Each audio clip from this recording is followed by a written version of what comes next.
খাই দেচোন কেনেকা লাগিছে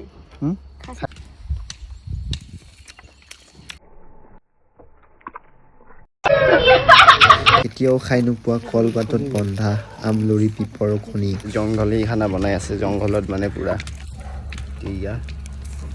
তো মানে আজি মই প্ৰথমবাৰ কামত আহিছোঁ পাহাৰত তাৰপিছতে কেতিয়াও খাই নোপোৱা বস্তু আজি খাই পাম আৰু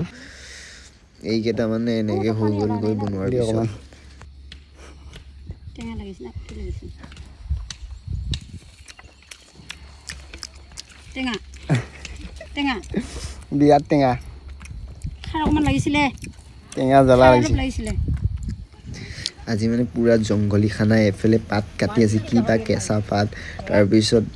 এইফালে আমলৰি পিপৰ নে কি তাৰপিছত আলু ভাজি কিবা কিবি ইমান ঢেৰ আৰু ইফালে মানে মানুহৰ ঘৰো আছে এইফালে ইমান ধুনীয়া পাহাৰৰ মাজত এটা বিল্ডিং বনাই ৰাখিছে তো মানে ভিডিঅ'টো ভাল লাগিলে ফ'ল' এটা কৰি ল'বা আৰু